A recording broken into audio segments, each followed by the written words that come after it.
नवरसन जी, कुंडली में सभी के लिए धन रोजगार प्राप्ति के माध्यम अलग अलग होने के क्या कारण होते हैं जी इस संबंध में जानकारी दीजिए। जी, धन्यवाद आपका। ये आपका बेहद अच्छा सवाल है। आदरणीय तिवारी जी को इसके लिए मैं धन्यवाद करता हूँ।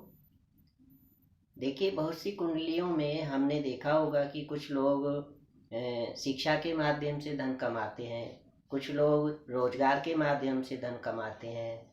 रोजगार में भी विभिन्न प्रकार के रोजगार होते हैं। कोई कॉस्मेटिक का कार्य करता है तो कोई कबाड़ी का कार्य करता है, कुछ लोग इलेक्ट्रॉनिक्स का कार्य करते हैं।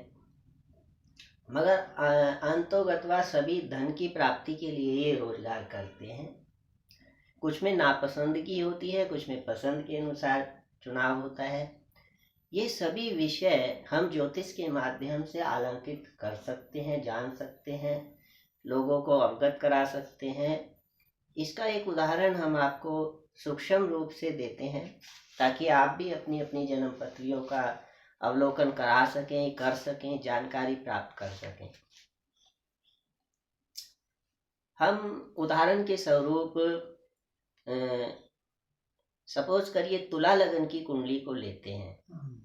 तुला लगन में लग्ने शुक्र होते हैं और धन भाव के स्वामी मंगल द्वितीय भाव के स्वामी होकर लगन को धन संबंधित चीजों को अवगत कराते हैं और साथ ही सूर्य एकादश भाव के स्वामी होकर अपनी कर्म क्षेत्र से प्राप्त धन को अवगत कराते हैं।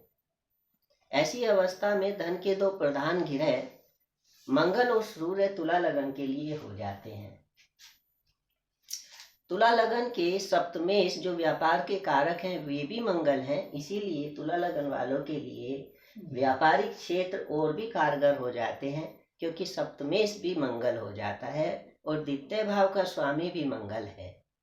ऐसी अवस्था में बहुत बार देखा गया है कि व्यक्ति अपने पैतृक व्यवसाय को ही आगे बढ़ाता है क्योंकि धन भाव का स्वामी भी मंगल है और सप्तम भाव के रोजगार भाव का स्वामी भी मंगल है।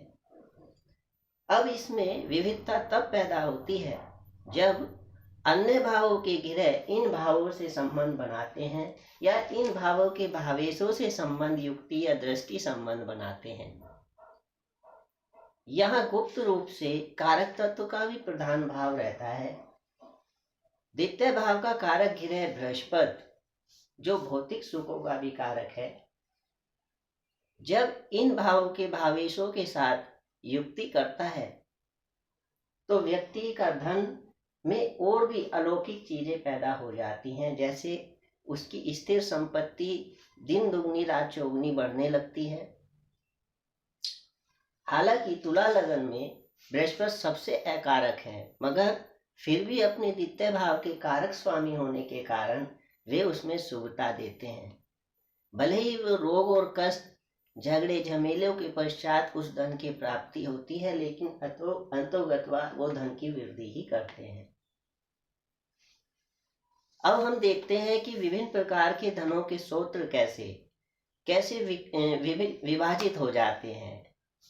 अब देखिए, द्वितीय भाव का स्वामी मंगल अगर लगन के स्वामी शुक्र के साथ दृष्टि युक्ति या किसी भी प्रकार से राशि परिवर्तित योग बनाता है तो ऐसी अवस्था में शुक्र अपने गुण धन के रूप में द्वितीय भाव को देता है, जिससे व्यक्ति लगन यानी अपने स्वयं की मेहनत से शुक्र प्रधान गुणों के द्वारा, अब शुक्र के गुण कौन कौन से हैं, जैसे ब्यूटी पार्लर, जैसे पुष्प, जैसे स्त्रियों के वस्त्र, जैसे आपके विभिन्न प्रकार के सुगंधित चावल, बासमती चावल, ऐसे ही हीरा और भी अनेक नाना प्रकार की जो शुक्र प्रधान चीजें हैं उनके माध्यम से व्यक्ति को धन की प्राप्ति होती है। अगर मंगल अपने ही भाव में द्वादश द्वितीय भाव के स्वामी के रूप में स्थिर है तो व्यक्ति को ऊर्जा संबंधित चीजें, इलेक्ट्रॉनिक्स की चीजें, तकनीकी शिक्षाएं और वृश्चिक राशि का स्वामी होने के कारण काफी मात्रा में पेट्रोलियम व जलीय पदार्थों में जो ऊर्जा संबंधित चीजें होती हैं, जैसे तीक्ष्ण रूप से सिरका होता है या किसी भी जमीनी खनिज से इनकम होती है। इसी के साथ में अगर हम तृतीय भाव के स्वामी को देखते हैं जो बृहस्पति हैं, और बृहस्पति और द्वितीय और एकादश भाव के स्वामी सूर्य की अगर युक्ति हो जाए तो व्यक्ति को बृहस्पति संबंधित चीजों से लाभ होता है। यहाँ पर बृहस्पति तुला राशि में क्योंकि थोड़े अकारक भी होते हैं, क्योंकि वे छठे भाव के भी स्वामी हैं, लेकिन चूंकि वे धन भाव के कारक स्वामी के साथ युक्ति करते हैं तो ऐसे में वे मेडिकल या सेवा कार्य से अच्छी इनकम कराते हैं। व्यक्ति को अक्सर ऐसी चीज़ों में देखा गया है कि व्यक्ति मेडिकल की लाइन में अच्छा डॉक्टर बन सकता है या फिर किसी भी रूप में व्यापारिक रूप में रुई का व्यापार भी वो करने लगता है।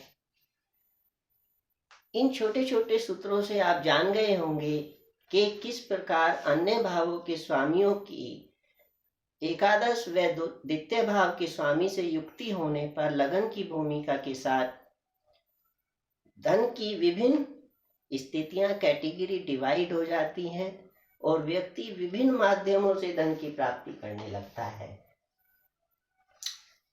ऐसे ही विभिन्न विवेचनाएं करते हुए हम जन्मपत्रियों को देख सकते हैं, जान सकते हैं कि वो किस प्रकार से किस तरह से नए नए रोजगारों से इनकम करते हैं और क्यों करते हैं।